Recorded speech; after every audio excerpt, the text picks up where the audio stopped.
Senhor, obrigada por nesta manhã nós podemos dizer que Tu és um bom Pai. E somos amados por Ti. Pensar que o Deus que criou o universo, o mundo, as estrelas, as galáxias, o Deus que criou os mares, que fazem as marés, o Deus que faz todos os dias a alvorada e o amanhecer, o final do dia, o anoitecer, o Deus que faz tudo isso acontecer, é o Deus que nos ama verdadeiramente. E nesta manhã nós realmente estamos gratos por Jesus, nosso Salvador.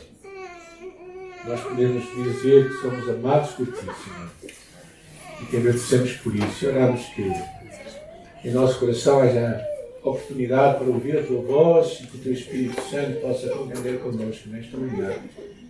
É isso que nós oramos em nome de Jesus. Amém? Amém. Amém.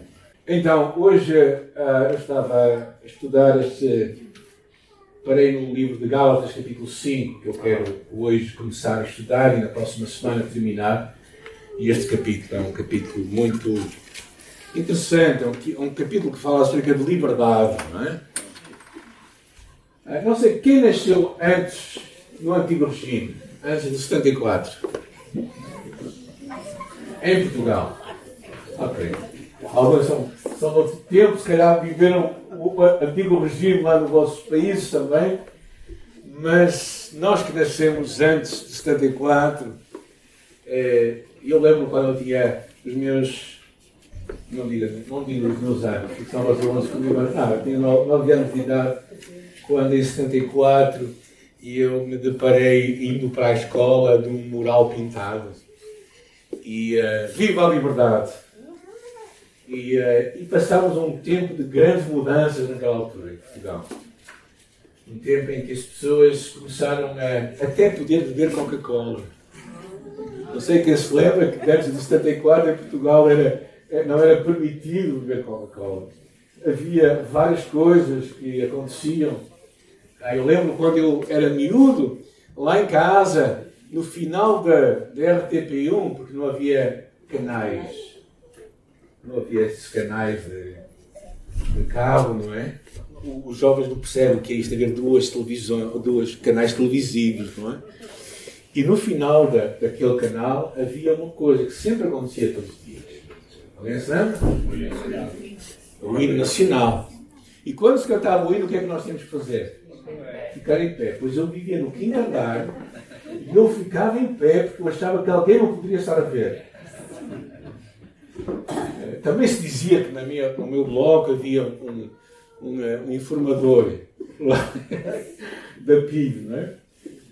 Que eles não sabem que é a PID, era uma polícia ligada ao fascismo, não é? Que andava a vigiar as pessoas e ver as atividades delas.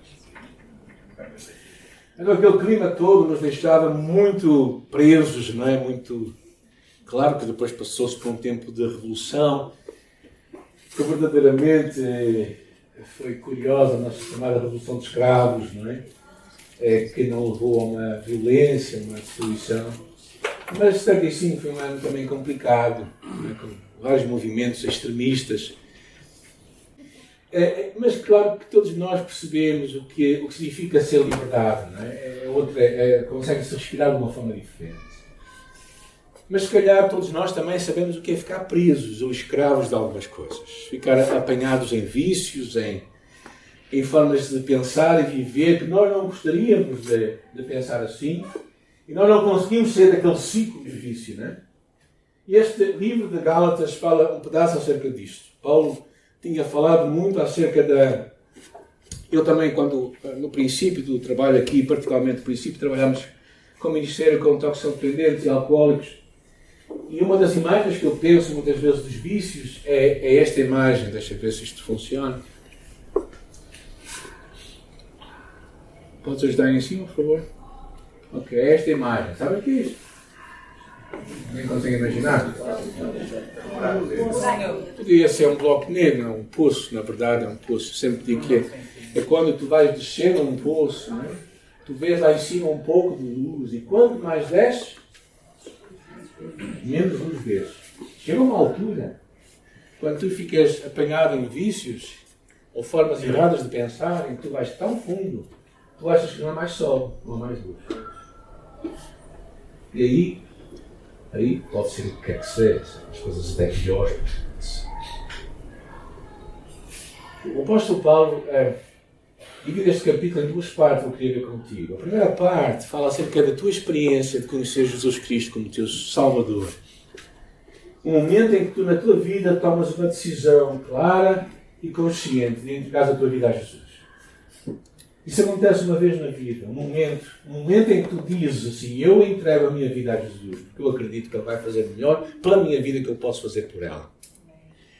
E isso é algo que tem de acontecer. O apóstolo Paulo, depois de falar um pedaço da sua história nos primeiros 2 capítulos, e depois de defender um assunto que tinha a ver com o facto de que não era pelo cumprimento da lei, ou seja, de tu seres alguém perfeito, que tu vais ser salvo, mas era porque tu conheces Jesus Cristo que tu podes ser salvo. Isso é que faz toda a diferença. Então, Paulo aqui, a partir do capítulo 5, começa a falar acerca disso. E o versículo 1 é o versículo-chave deste capítulo, que diz assim, para a liberdade foi que Cristo nos libertou. Portanto, permanecei firmes e não vos sujeiteis novamente a um jugo de escravidão.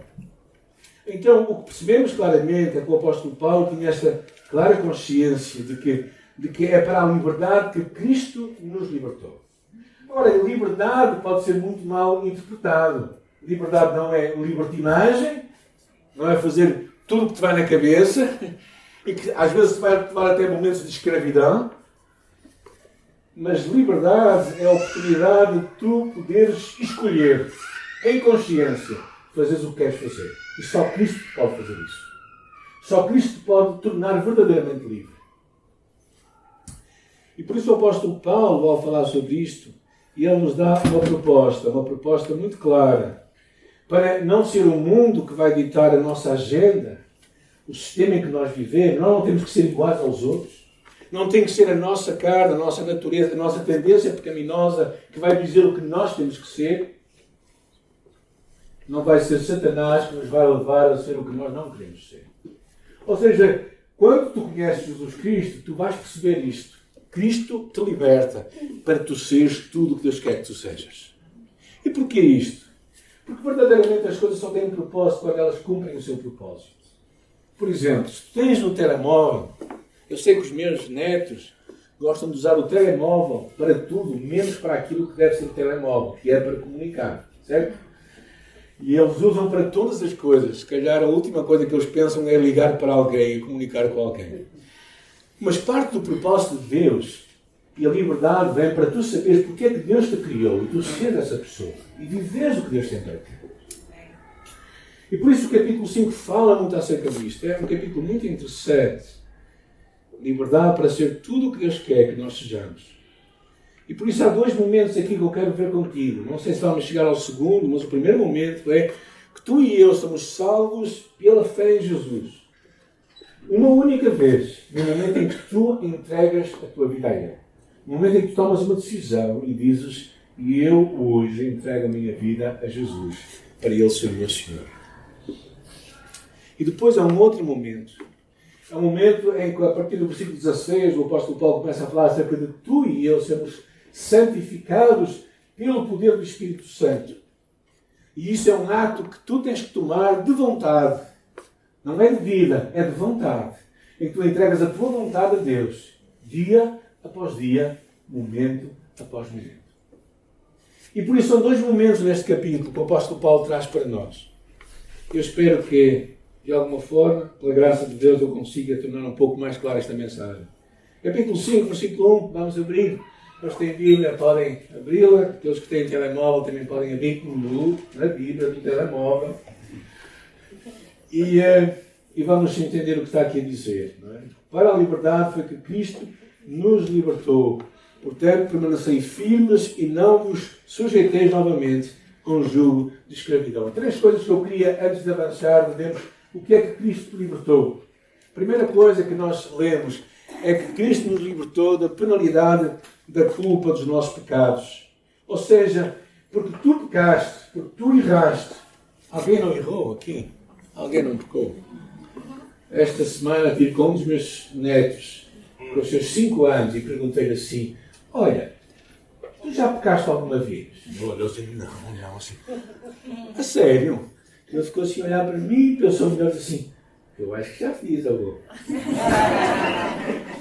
Ou seja, se uma criança de 5 anos tem consciência de que pecou e de que verdadeiramente errou o que Deus tinha para a sua vida, é bom que tu tenhas mais que 5 anos. Possas chegar à mesma conclusão.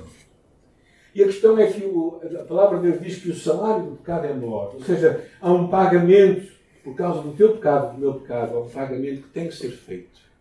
É como se uma dívida fosse ali começada, não é? Houvesse uma dívida clara que tu fizeste e que alguém tinha que pagar. Agora, tu não conseguias pagar aquela dívida. Tu não conseguias saldar aquela dívida que tu tinhas diante de ti. Então alguém mais poderoso, com dinheiro, com capital, teve que pagar a tua dívida. E essa pessoa foi Jesus Cristo, Filho de Deus. É curioso porque uma das coisas mais impressionantes da Bíblia, para tu e eu compreendermos, é que Deus não podia perdoar o teu pecado. Deus não pode perdoar os pecados, a menos que um pagamento seja feito. Parece um pouco estranho, mas não é. Sabes porquê? É como se houvesse uma dívida que tu tivesses para alguém. E tu tinhas aquela dívida para aquela pessoa, não é? E alguém chegava e dizia assim: olha, o melhor é tu perdoares. Mas a dívida continuava. Aquela pessoa continuava com algo em dívida para a sua vida. E quando nós pecamos contra Deus, nós temos uma dívida que nós temos que saldar. E o que acontece é que Jesus Cristo pagou a nossa dívida. Porquê? Porque Ele foi o ser humano perfeito que viveu a nossa vida, para que nós pudéssemos também entregar a nossa vida a Ele. Por isso é que Gálatas 1:4 diz assim: Cristo, Ele se entregou a si mesmo pelos nossos pecados. Cristo morreu em teu lugar, em meu lugar, para saldar o nosso pecado. A segunda coisa que nós percebemos é que Ele também nos livra do poder das forças do diabo. Ou seja, em Cristo nós somos vencedores. O Senhor diz: Timóteo, o Senhor me livrará de toda a obra má. E aqui no capítulo 1, versículo 4, diz que Ele nos livrou deste mundo mau. Ou seja, verdadeiramente, a liberdade que Cristo traz não é só por causa do nosso pecado, mas também é por causa do poder de Satanás sobre nós, porque nós estávamos debaixo do seu poder, e também, verdadeiramente, nós também somos livres de uma coisa: somos livres da lei e do seu jugo. O que é que quer dizer isto? Quer dizer que, se tu pensas que tens de cumprir tudo para seres impecável, tu não consegues ser. Quem veio conduzir até aqui? À igreja. Um carro. Quem é que veio conduzir? Quem trouxe carro? Qual de vocês não fez nenhuma erro na sua condução? Alguém está a ouvir mal. O João está a ouvir mal. Agora, nós claramente percebemos uma coisa. É que, na verdade, a nossa consciência nos diz que nunca vou ser perfeito. Certo? Não tenho dúvidas sobre isso. Tenho dúvidas sobre isso. Falam com a pessoa que vos conhece bem.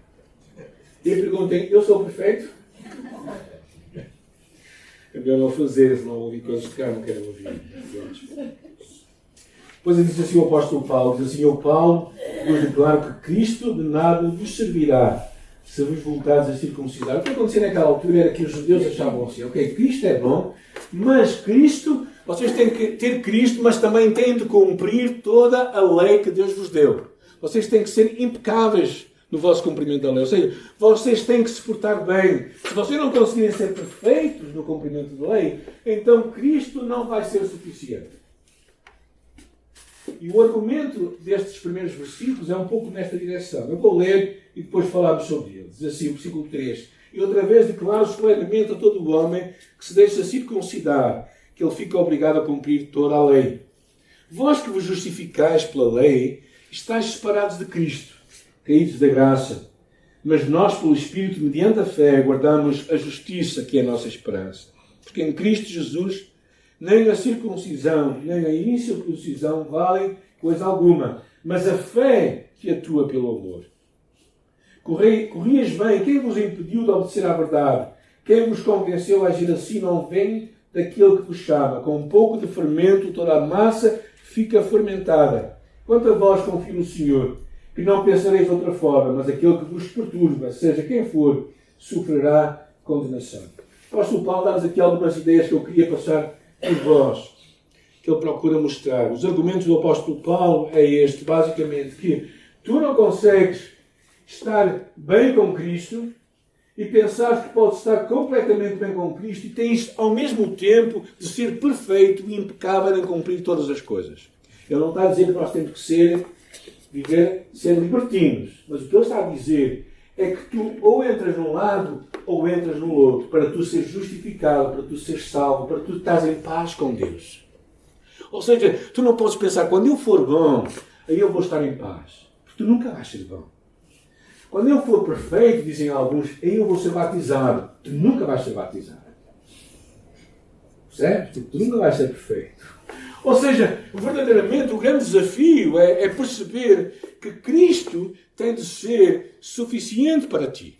E a partir daí tu construís a tua vida e a mudança na tua vida. Então o que é que ele procura dizer? Primeira coisa que ele nos procura chamar a atenção é que Cristo é suficiente e não pode ser misturado com mais nada. Quem gosta de café? Café puro. Okay, graças a Deus. Temos aqui gente que não é. Café puro. Se vocês metem leite, o café é puro? Não. Cristo. Só Cristo. Há pessoas que pensam que Cristo, mais alguma coisa, pode ser suficiente. Não. Cristo é suficiente. Porque na altura em que tu metes algo a acrescentar a Cristo, deixa de ser só Cristo. Deixa de ser 100% Cristo. É como o chocolate, não é? Quem gosta... Não, vou perguntar às senhoras quem gosta de chocolate, porque nenhuma senhora gosta de chocolate. Particularmente as mulheres, não gostam de chocolate nada. Porque quando tu tens chocolate puro, aquilo é puro mesmo. Não é? Mas se tu metes qualquer outra coisa, tu deixas de ter chocolate puro, passas a ter outra coisa. E Cristo é suficiente. O apóstolo Paulo procura mostrar isso. É dizendo de que verdadeiramente a graça, o favor imerecido de Deus, não pode ser misturado com mais nada. Porque se ela for misturada, ela deixa de ser graça. Se é uma prenda, o que é que tu tens de fazer? Não sei se alguma vez já entrar uma prenda, a pessoa diz assim, eu não sinto-me tão mal, posso pagar. Se eu for pagar, aquilo é uma prenda.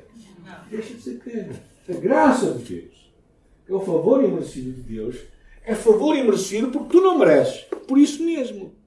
Agora, se tu dizes assim, mas eu quero fazer alguma coisa para receber essa graça, tu tens que receber a graça, ok? Porque é feio alguém te oferecer um presente e tu dizes que não queres. Certo? Pois. Ou então começares a dizer, não, porque tu pensas logo assim, eu estou a receber, mas depois tenho que te dar de volta, não é? Sabe o que é isso, não é? Particularmente, o povo brasileiro, quando chega a Portugal, foi um pouco, às vezes, perturbado com o esquema das famílias portuguesas, não é? Por costume, não é? Nós não convidamos muito pessoas assim às nossas casas, não é? Porque pensamos, se eu convido à casa dele, eu também vou ter que convidar para a minha casa. Mas graça não é assim. Graça é o favor imerecido de Deus. E Ele te entrega e tu tens de receber. Isso é graça. O apóstolo Paulo, nestes primeiros versículos, ele procura mostrar isso. Ou seja, verdadeiramente, a graça e este favor imerecido não pode ser misturado com mais nada. A segunda coisa que ele fala, na altura em que nos voltamos para a lei, compreendemos o quanto nós verdadeiramente não somos perfeitos e pecamos.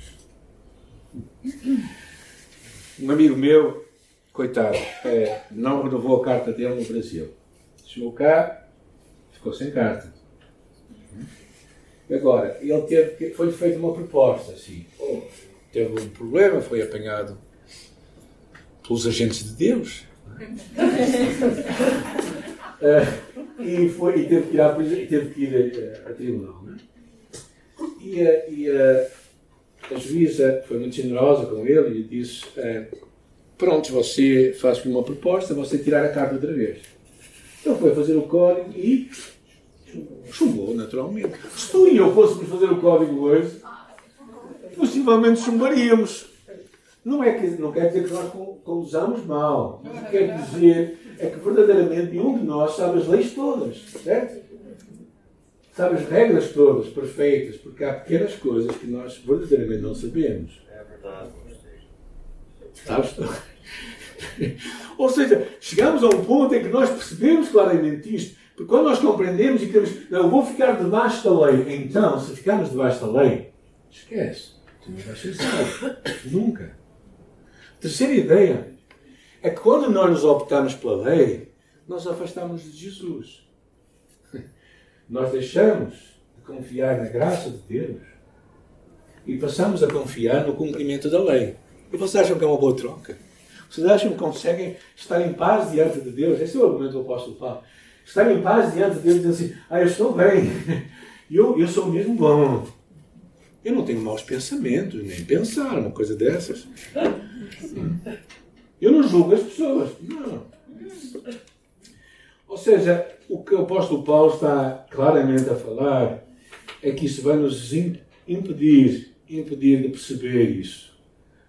E chega a um ponto em que, na altura em que eu e tu colocamos a nossa confiança em algo mais do que Cristo, comprometemos a mensagem da graça do Evangelho. Ou seja, ele chega a um ponto em que diz assim, vocês não podem ter Cristo.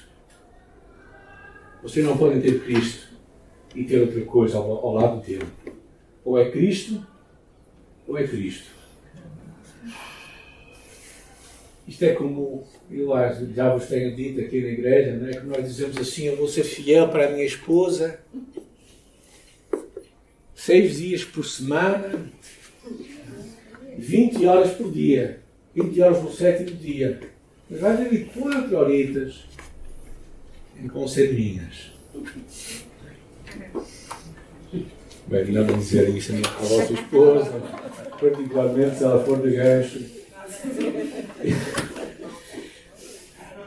Então o apóstolo Paulo, que está aqui a levar-nos a este ponto, ele depois diz uma coisa assim, um fermento leveda, um fermento perturba toda a massa. Quem sabe isto muito claramente sabe que o fermento é algo estranho à farinha.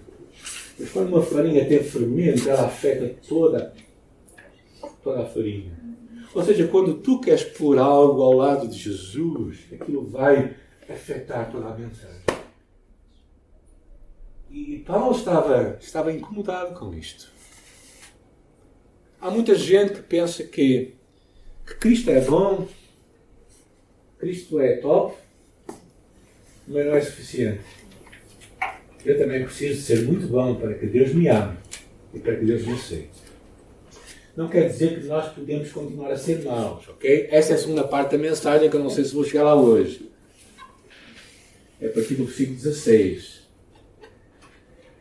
Mas o que eu quero dizer é que para tu conhecer Jesus Cristo, tens que chegar a um ponto em que tu percebes, não, eu estou encravado e estou enrascado. Eu não tenho hipótese. Ou alguém me ajuda, ou eu fico sem saída.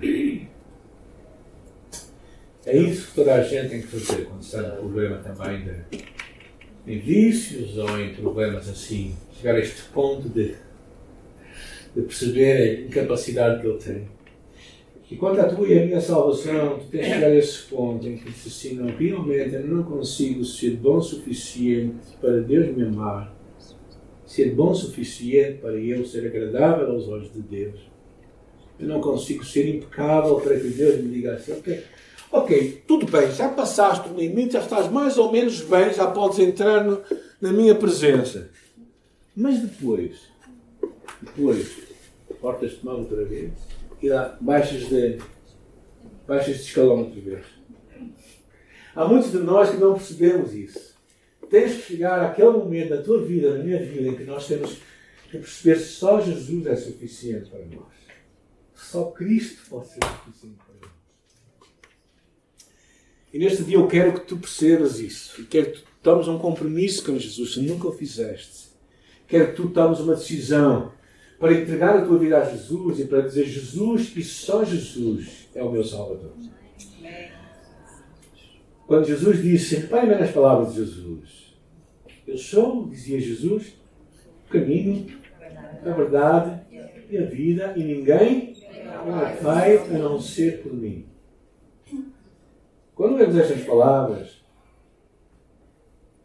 não há grande volta a dar. Só podemos olhar de três formas para estas palavras. Quero-vos encorajar a pensar nisto.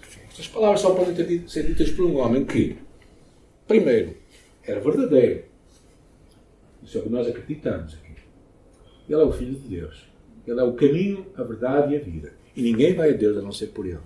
Segunda coisa, era um mentiroso. Disse aquilo, mas não era verdade. A terceira coisa, era um lunático. Uma pessoa que estava fora de si. Quem é Jesus para ti? Não há outra forma de encararmos estas palavras de Jesus. O que Jesus basicamente faz é que nos coloca diante de duas canoas. Aqui estão três, não é? Não encontrei uma imagem com duas canoas. Não é um lado. Coloca-nos diante de duas canoas e nos diz assim, ok, entra na minha canoa e entra na fé em Jesus. E entra no que Deus tem, no que eu tenho para a tua vida. E tu decides assim, ok, eu vou entrar, mas alto aí. Eu também quero pôr o meu pé também numa outra canoa. E aí eu vou ser, quando eu for bom o suficiente, então eu vou entrar na tua canoa. E ficamos ali com os pés nas duas canoas, não é? Então, o que é que vai acontecer? Vos dar o resto do filme, não é? O que vai acontecer é que tu e eu vamos à água e vamos molhar. Ou então, é como quando estás, imagina em cima de um muro, que é uma coisa muito interessante para os pais que amam os seus filhos e que gostam de ver o quanto eles confiam neles. E no cima do muro, alguém te diz assim, atira-te para mim. Não é? E imagina duas pessoas que estão lá embaixo. Não é? Imagina Ismael ali, que é um pedaço de homem, não é? Cheio de força. E imagina o meu neto David, não é? E os dois estão lá embaixo a dizer assim, atira-te para mim. Para quem é que tu tinhas a tirar? Para a pessoa certamente que tu confiavas mais. Para a pessoa que tu sabias que te ia segurar. Nós temos duas propostas aqui. Temos Jesus que te convida, atira-te para mim. E temos uma série de sistemas que tu criaste próprio. Pode ser regras, pode ser leis, pode ser religião, pode ser uma série de coisas. Que está a dizer assim, atira-te para mim. Minha pergunta para ti é, para quem te vais atirar? Quem achas que vai realmente segurar-te? É neste ponto que eu acho que nós temos claramente que ouvir a mensagem de Jesus quando ele diz, se pois o Filho vos libertar, verdadeiramente sereis livres. Jesus dizia aos judeus que haviam crido nele, se permaneceres na minha palavra, sereis verdadeiramente meus discípulos e conhecereis a verdade, e a verdade vos libertará. Jesus Cristo é o único que te pode libertar do pecado, da escravidão, dos vícios, dos maus pensamentos. É o único que te pode garantir um lugar na presença de Deus. E tu tens estas duas coisas. Qual é a canoa que tu vais entrar? Qual a pessoa para quem te vais entregar nesta manhã?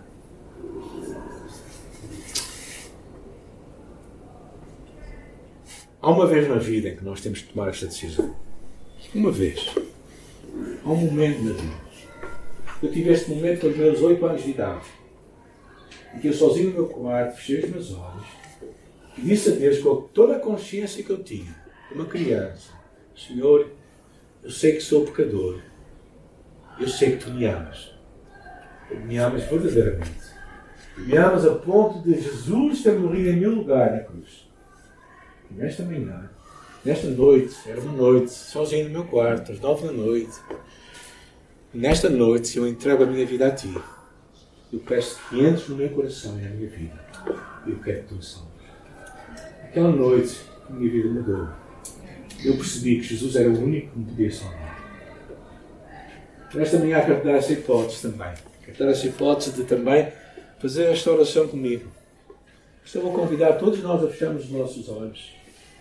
E se esta mensagem fez sentido para ti, se tu até se calhar nunca tomaste a tua decisão, mas tu queres dizer, compreendeste claramente uma coisa, não, eu não consigo me salvar, eu preciso de um Salvador, então te quero encorajar a entregar a tua vida a Jesus. Nós podemos usar muitas orações, mas a oração que eu vou te apresentar é simplesmente um modelo. É uma oportunidade de tu, com as tuas palavras, repetindo aquilo que eu vou dizer, entregares a tua vida a Jesus. Diz perdão do teu pecado, receber Jesus na tua vida. Por isso te convidarás comigo nesta manhã. Senhor Jesus, muito obrigada porque me amas. Muito obrigada porque me aceitas tal qual eu sou. E nesta manhã eu reconheço que sou pecador e que preciso de ti. Eu reconheço que tu morreste em meu lugar. Uma cruz, mas não ficaste lá. Tornaste a viver. Estás vivo hoje no nosso meio. Nesta manhã eu te entrego a minha vida e te peço que sejas o meu Senhor e o meu Salvador. E entra na minha vida. Que seja o meu Senhor nesta manhã. Eu oro em teu nome, por causa do teu amor. Amém. Mesmo com os nossos olhos fechados, mesmo no teu lugar, eu quero te convidar, porque eu gostaria de saber orar por ti. Tomaste essa decisão, eu gostava de te convidar a levantar a tua mão. Dizendo que recebeste Jesus. Obrigado. Graças a Deus.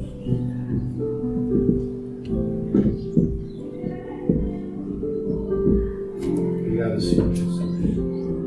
Senhor, obrigado por aqueles que nesta manhã tomaram esta decisão. Eu oro que o teu Espírito Santo fala aos seus corações. Nos ajuda a caminhar contigo, a serem teus discípulos, a ouvirem a tua voz. Em nome de Jesus nós oramos. Amém. A mensagem não terminou, gente. Foi a primeira parte. A segunda parte eu não vou falar ela toda. Mas eu queria começar nesta manhã.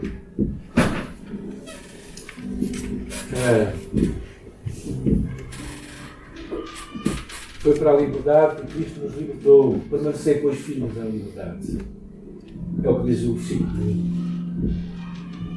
E no versículo 16 diz assim: eu afirmo, andai pelo Espírito e nunca satisfareis os desejos da carne. Porque a carne luta contra o Espírito contra a carne. E eles se opõem um ao outro, de modo em que não conseguis fazer o que quereis. Esta é uma parte que o apóstolo Paulo começa, que me tem feito muito pensar. É uma parte muito significativa.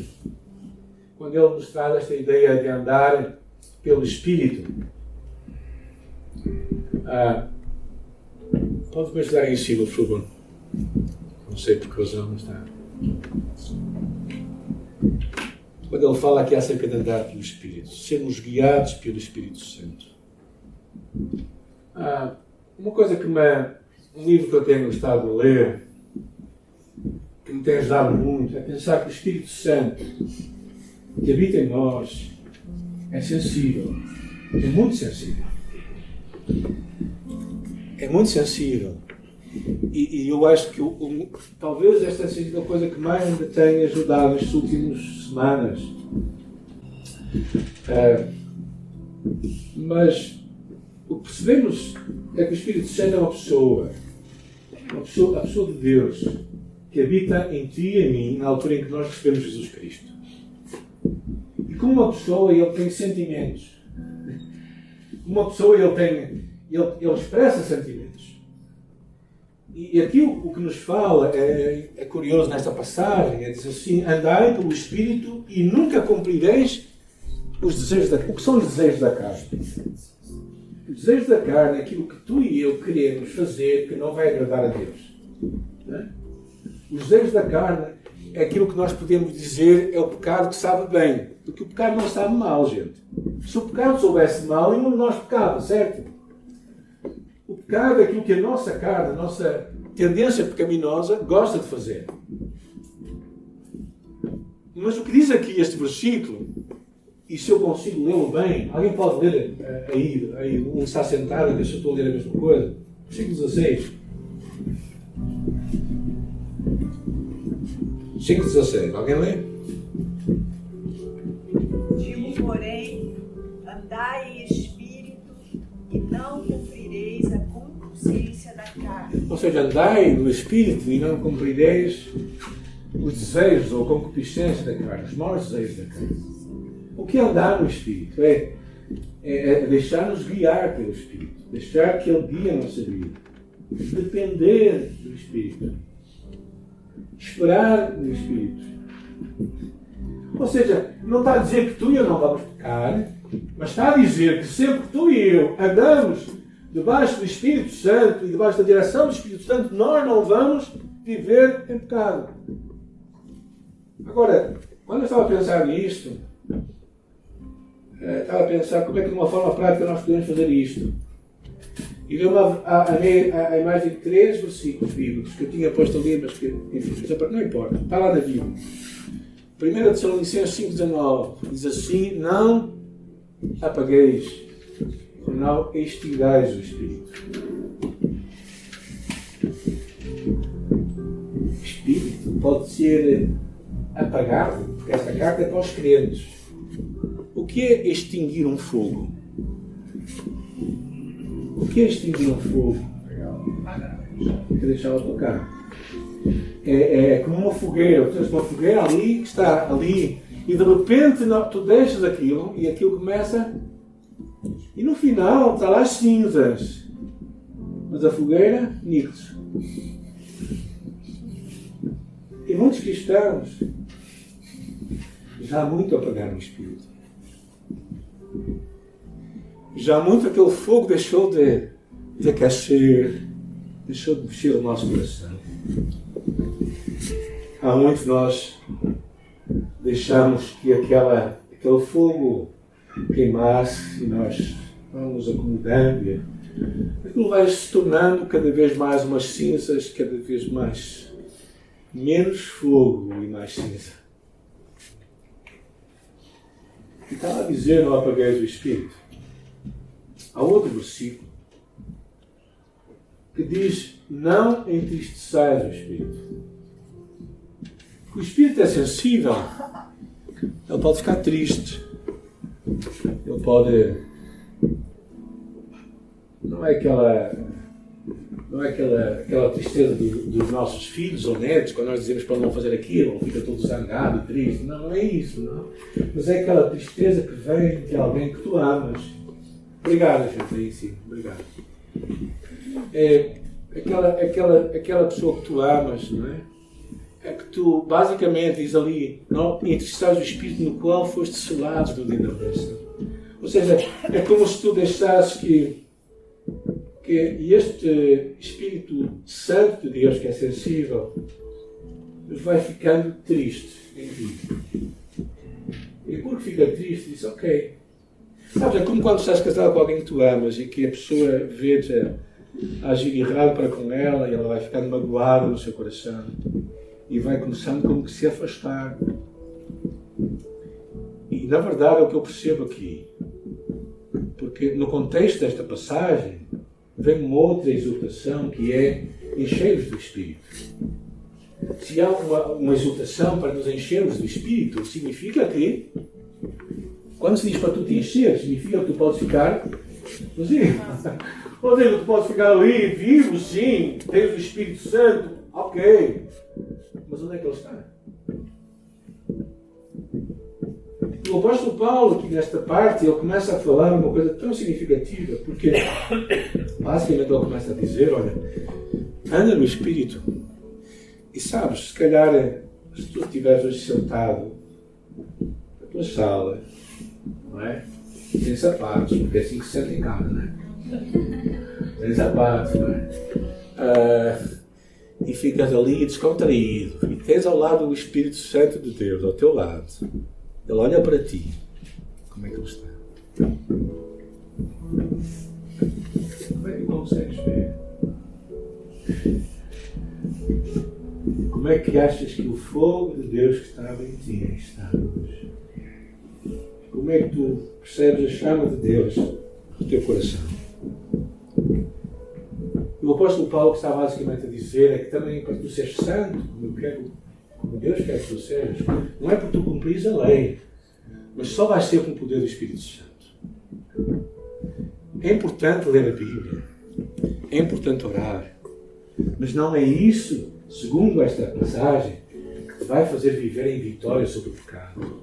Tudo isso é importante, mas o que te vai fazer em vitória sobre o Espírito, sobre o pecado, é que tu teres uma vida cheia, dirigida e guiada pelo Espírito Santo de Deus. E para isso, tu não podes estar apagado, ele não pode estar entristecido, tu não podes estar vazio dele, tu tens que estar cheio dele. Tu tens que dar um espaço para ele, tu tens que ouvi-lo, tu tens que perceber como é que ele está a falar ao teu coração. E isso tem-me feito muito pensar na minha vida com Deus também, no dia a dia. Porque ele depois diz, não é? Porque o versículo 18 é interessante, porque se sois guiados pelo Espírito, já não estáis debaixo da lei. Ou seja, o Espírito Santo, quando te guiar a tua vida, quando tu deixares que ele guie a tua vida, dirija a tua vida, fala ao teu coração, ajuda a tomar as decisões certas, então tu não vais estar debaixo de uma lei, um peso, um fardo sobre ti, mas tu vais conhecer o poder da graça. O poder da graça para aquilo que vamos falar na próxima semana, que é viver vitorioso sobre as obras da carne e viver os frutos do Espírito. Mas isso fica para a próxima semana. Mas o que eu te queria encorajar neste dia, não é, a ti que és filho de Deus, é pensar que o Espírito Santo de Deus habita em ti. Ele é o penhor da tua herança, da minha herança. Ele é o selo de Deus na nossa vida. Ele é marca de que nós pertencemos a Ele. E se nesta manhã, ao chegares à tua casa, depois de fazeres a tua comida, porque particularmente se tiveres rapazes ou homens em casa, eles vão estar com fome, como sempre. Mas depois disso, sentas-te no teu quarto, na tua sala, e perguntas a ti próprio, ou perguntas ao Espírito Santo de Deus que está ao teu lado, e dizes como é que tu estás comigo.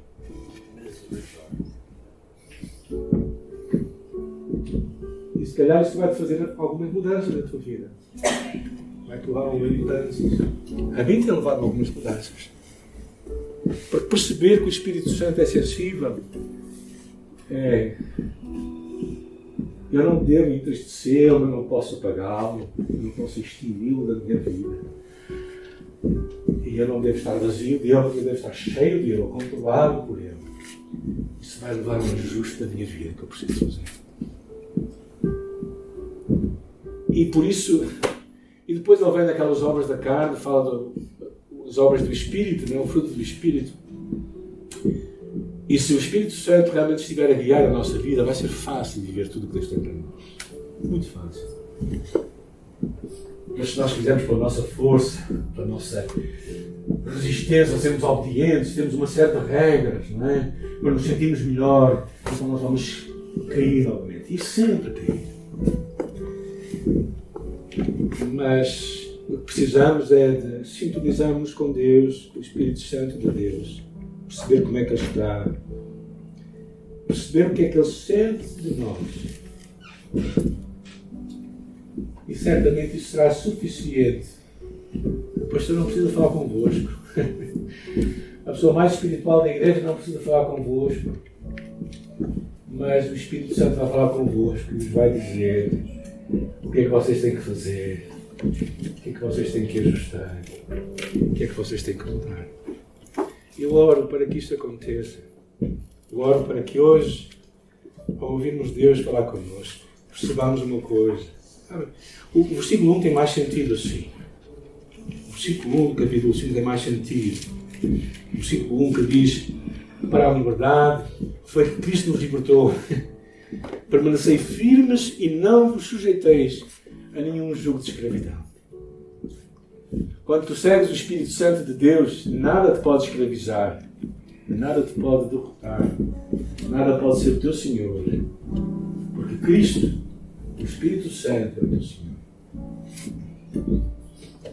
E o que vai acontecer na tua vida vai ser algo significativo, porque Deus te vai levar onde Ele quer que tu estejas. Eu oro para que Ele faça isso de uma forma suave, como sempre faz. De uma forma ruidosa, às vezes, né? como Elias, quando quis ouvir Deus, com aquele vento suave de Deus. É esse vento que tu precisas de ouvir. É esse momento que precisas ter com Deus. É esse suave sussurro de Deus, do Espírito Santo de Deus que tu precisas escutar. Mas se tu estiveres tão atabalhoado com coisas em tua vida, se estiveres com os ouvidos tão cheios de outras coisas, o teu pensamento tão ocupado de tantas coisas, como tantas vezes eu estou, não sei como você, mas comigo é assim. Facilmente me encharco com coisas, com pensamentos, com ideias, com tudo, né? Mas se tu tiveres este momento em que Deus fala contigo, que tu dizes, sim Senhor, eu estou aqui, eu sou teu filho. O fogo pode estar quase apagado, mas tu estás aqui. Deus está aqui. Deus está aqui e Ele vai falar contigo. E eu quero mesmo vos encorajar a abrir o vosso coração para Jesus nesta manhã. A deixar que Ele guie a vossa vida. A deixar que Ele tome as decisões certas na vossa vida. A não porem à vossa frente a vossa vontade, mas a vontade de Jesus. E se fizerem isso, vocês vão viver em vitória. Se fizerem isso, vocês não vão cumprir os desejos da carne. Se vocês viverem isso, vocês vão viver verdadeiramente livres. Porque o Filho do Homem vos libertou. Essa é a promessa de Jesus para vocês, para mim também, nesta manhã. Isso é o que eu quero experimentar nesta manhã. Que o Senhor Jesus, o Espírito Santo de Deus, que está aqui neste lugar, que está em minha casa, que está no dia a dia comigo, se alegre comigo e eu possa verdadeiramente ficar seguro em suas mãos, sabendo que Ele vai guiar a minha vida em vitória. E certamente o que vem depois, a segunda parte, vamos falar na próxima semana, vai ter mais sentido se nós ficarmos assim. Quero vos encorajar a orar comigo nesta manhã. Quero vos encorajar a abrir o vosso coração para Deus nesta manhã. E vamos terminar a seguir. Mas encorajar-vos a abrirem a vossa alma para Jesus e perceberem como está o fogo no vosso coração, como está o fogo do Espírito em vossa alma, como é que está verdadeiramente este Deus que está dentro de vós, qual o seu sentimento, se vocês pudessem descrever o Espírito Santo de Deus em vós, o que é que vocês diriam dele? Como é que ele está hoje? Não é que nós viemos por sentimentos, mas Deus, Jesus, o Espírito Santo de Deus tem sentimentos. E isso não podemos fugir.